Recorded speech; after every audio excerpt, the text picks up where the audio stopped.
Saya mulai ya, Pak. Iya, monggo. Baik, Assalamualaikum warahmatullahi wabarakatuh. Waalaikumsalam warahmatullahi wabarakatuh. Baik, selamat malam teman-teman semua. Selamat malam untuk Bapak Agus Sudiatmoko, SSOS MM. Puji syukur kepada Tuhan kita panjatkan karena rahmat-Nya kita diizinkan untuk mengikuti Google Meet hari ini.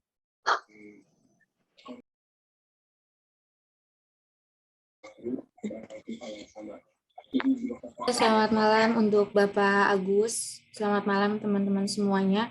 Terima kasih untuk Firman yang sudah membuka presentasi hari ini.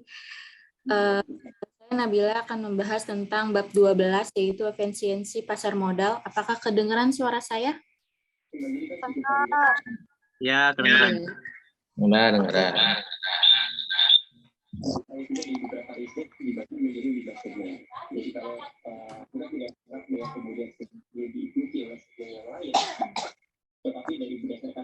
Definisi efisiensi pasar modal. Secara formal, pasar modal yang efisiensi didefinisikan sebagai pasar yang harga sekuritasnya telah mencerminkan semua informasi yang relevan.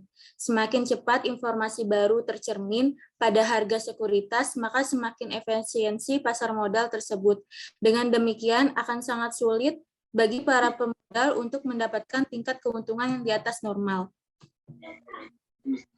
Pasar modal dikatakan efisiensi bila informasi dan pencarian besar saham dihargai dengan tepat dan pemodal dapat memperoleh imbalan normal dengan membeli secara acak saham-saham dalam risiko tertentu. Sesuai pasar efisiensi yang sempurna adalah pasar tempat setiap harga sekuritas sama dengan nilai investasi sepanjang waktu. Artinya setiap sekuritas dijual pada harga yang wajar setiap waktu. Bentuk-bentuk efisiensi pasar. Secara umum, efisiensi pasar dibagi menjadi dua, yaitu internal efisiensi menunjukkan bahwa pasar berada di dalam keadaan keseimbangan sehingga keputusan perdagangan saham atas informasi yang telah tersedia di pasar tidak bisa memberikan tingkat keuntungan di atas keuntungan keseimbangan. Internal tidak harga yang serendah mungkin. C. Sebab-sebab pasar efisiensi.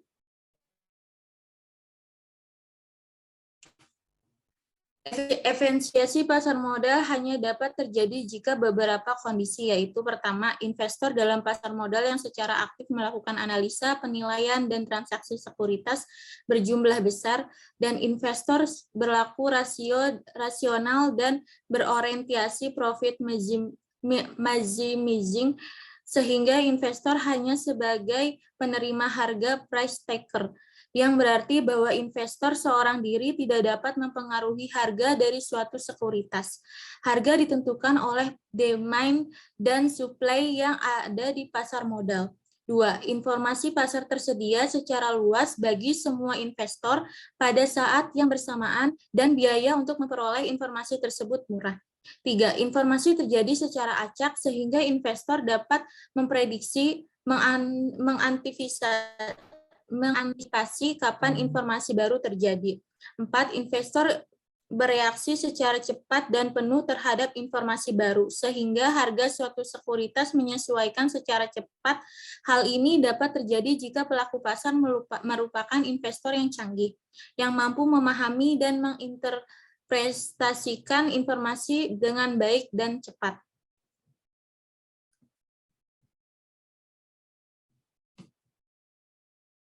D. Pengujian efisiensi pasar. Pengujian efisiensi pasar dibagi menjadi 3 kategori yang dihubungkan dengan bentuk-bentuk efisiensi pasarnya sebagai berikut. Yang pertama, pengujian bentuk lemah atau pengujian terhadap pendugaan return. yaitu seberapa kuat informasi masa lalu dapat memprediksi return masa depan. 2. Pengujian-pengujian bentuk setengah kuat atau studi-studi peristiwa, yaitu seberapa cepat harga sekuritas merefleksikan informasi yang dipubliskan. 3. Penguji-penguji berbentuk kuat atau pengujian-pengujian terhadap informasi private, yaitu untuk menjawab pertanyaan apakah investor mempunyai informasi private yang tidak terrefleksi di harga sekuritas atau terdapat permasalahan dalam pengujian efisiensi pasar bentuk kuat. Anomali pasar modal efisiensi. Teori efisiensi pasar modal mengatakan bahwa harga sekuritas akan bereaksi cepat terhadap informasi baru. Konsekuensinya, apabila harga tidak bereaksi cepat terhadap informasi baru, tetapi membutuhkan waktu lebih lama, maka keuntungan abnormal dapat terjadi.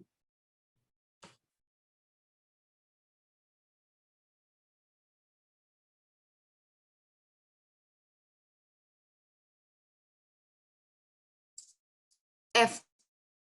Implikasi pasar efisiensi terhadap pelaporan satu akuntansi yang lain.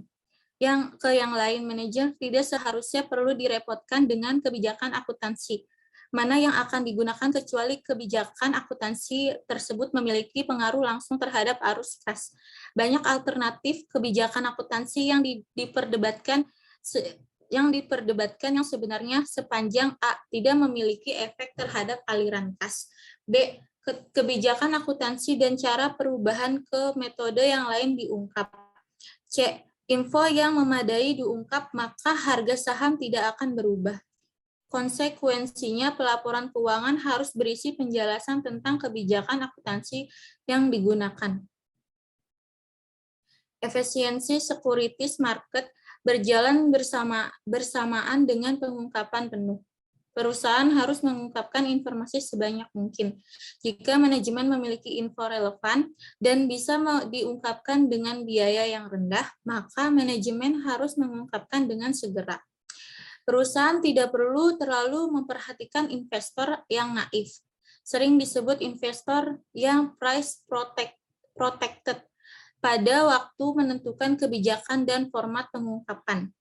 Pasar modal efisiensi tertarik pada informasi yang relevan dari berbagai sumber, tidak hanya dari pelaporan keuangan.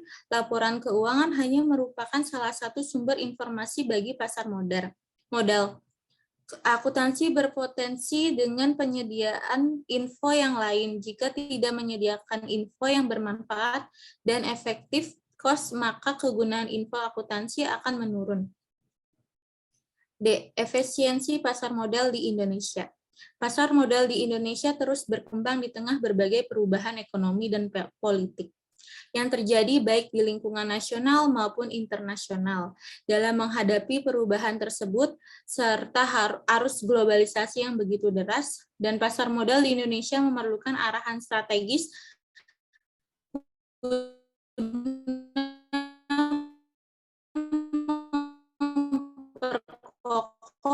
posisi dan pasar modal Agustus 2022 tembus 9,54 juta, reksadana 8,86 juta. Otoritas Jasa Keuangan atau disebut OJK menyatakan jumlah investor pasar modal hingga pertengahan Agustus 2022 mencapai 9,45 juta investor. Jumlah ini meningkat 8 kali lipat sejak 5 tahun yang lalu. Anggota Dewan Komisioner merangkap sebagai Kepala Eksekutif Pengawas Pasar Modal OJK, Inarno Dejajadi mengatakan hampir 60% dari total jumlah investor di pasar modal adalah milenial dan generasi Z yang berusia di bawah 30 tahun. Jumlah investor pasar modal terus meningkat seiring meningkatnya kesadaran masyarakat berinvestasi yang didukung oleh perkembangan teknologi digital. Data Konstantian Central Effect Indonesia (KSEI) menyebutkan hingga Agustus 2022 jumlah investor pasar modal menembus 9,5 juta investor. Jumlah itu melesat 27,38% dibandingkan Desember 2021 yang sebanyak 7,48 juta investor. Materinya sampai di sini ada ya. Akan saya kembalikan kepada Firman kembali. Ya, terima kasih untuk Nabila. Kalau gitu saya buka untuk sesi bertanya. Untuk kelompok lain yang mau bertanya silakan. Yuk dipercepat karena ada batas waktunya. Saya izin bertanya dong. Ya, silakan. Saya Windy Anissa dari kelompok 1 izin bertanya. Faktor-faktor apa saja yang dapat mendorong pasar modal menjadi efisien dan berdaya saing global? Terima kasih. Baik, terima kasih saudari Windy untuk pertanyaannya. Kami tampung dulu untuk pertanyaannya. Ada yang mau bertanya lagi? Saya izin bertanya. Boleh dong, Man. Saya Novia dari kelompok 4, izin bertanya, bagaimana efisiensi pasar secara keputusan lebih tinggi tingkatannya dibandingkan dengan efisiensi pasar secara informasi? Terima kasih. Sama-sama.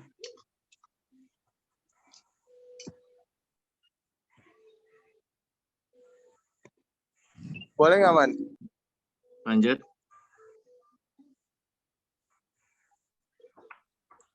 Saya Anita dari kelompok 2 mau bertanya. Silakan.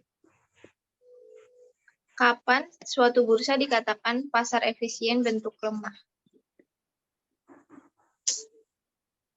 Terima kasih. Sama-sama.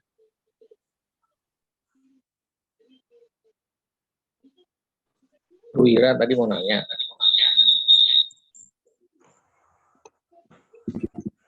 Oh, ya, Pak.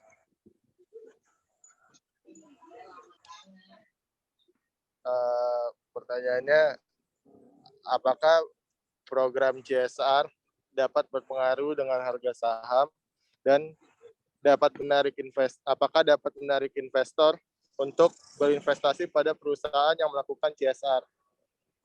Terus, apakah nanti berpengaruh juga terhadap profitabilitas perusahaan atau enggak? Wira, bisa diulang nggak?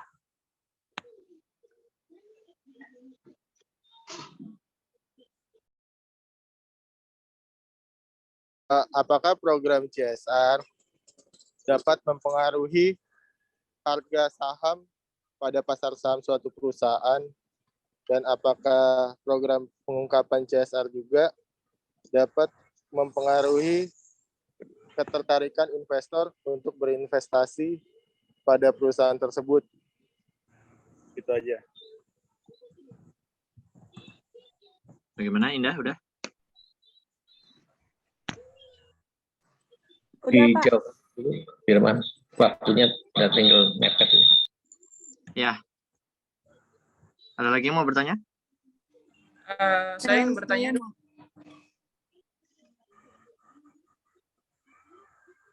Silakan. Saya Monik dari kelompok 3 ingin bertanya. Apa yang menyebabkan adanya anomali pasar?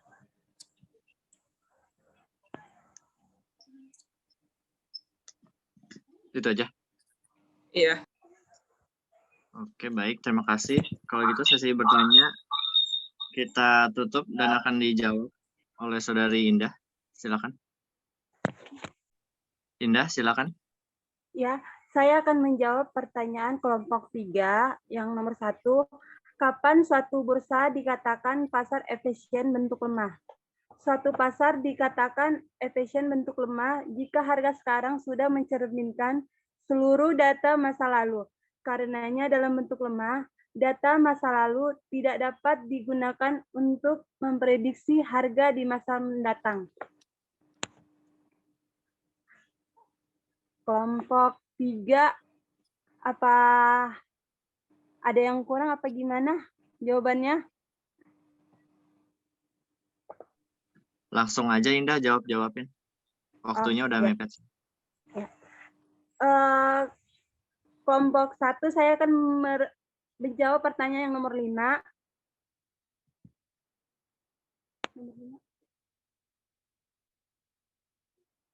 Sebentar.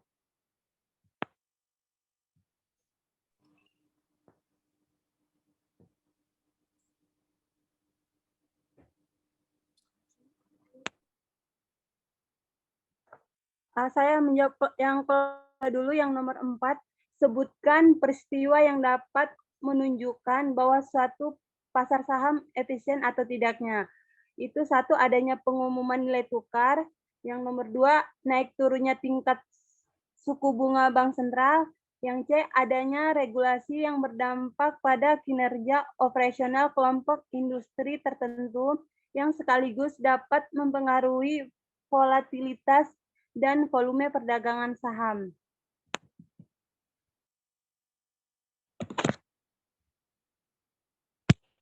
Terus saya akan menjawab yang pertanyaan, bagaimana efisiensi pasar secara keputusan lebih tinggi tingkatnya dibandingkan dengan efisiensi pasar secara informasi. Efisiensi pasar secara keputusan lebih tinggi tingkatannya dibandingkan dengan pasar secara informasi. Ini berarti bahwa pasar yang efisien bentuk setengah kuat secara informasi belum tentu efisien secara keputusan. Pasar yang efisien secara keputusan juga merupakan pasar yang efisien secara informasi. Saya akan menjawab pertanyaan, apa yang menyebabkan adanya anomali pasar? Pasar disebut mengalami anomali apabila dalam suatu waktu tertentu ada pembentukan dan pengulangan pola atau mengalami perubahan yang dapat diprediksi. Anomali menyebabkan investor dapat membuat pendugaan karena pergerakan harga saham terpola pada saat tertentu, tidak lagi bergerak secara random atau acak. Terus saya akan menjawab pertanyaan, apa saja faktor-faktor yang dapat mendorong pasar modal menjadi efisien dan berdaya saing global? Beberapa faktor yang dapat mendorong pasar modal menjadi efisien dan berdaya saing global adalah keterbukaan informasi, peningkatan teknologi, penegakan hukum sebagai wujud perlindungan terhadap investor, peranan pemerintah melalui kebijakan yang secara holistik mampu mengakomodasi seluruh kepentingan di pasar modal.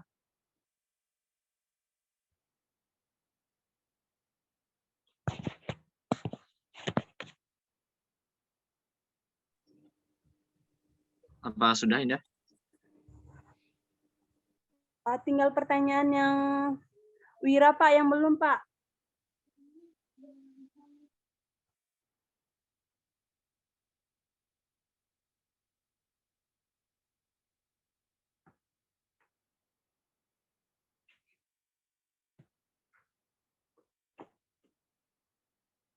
Pertanyaan Wira tadi, apakah program CCR dapat mempengaruhi harga saham? Menurut saya nggak berpengaruh harga saham. Udah, Pak. Ya. Oke, baik. Saya kembaliin sama Firman. Kalau begitu kita sudahi, kita tutup presentasi hari ini. Kurang lebihnya mohon maaf. Wassalamualaikum warahmatullahi wabarakatuh. Waalaikumsalam warahmatullahi wabarakatuh. Terima kasih ya. Terima kasih. Terima kasih Pak Agus. Ya. Makasih.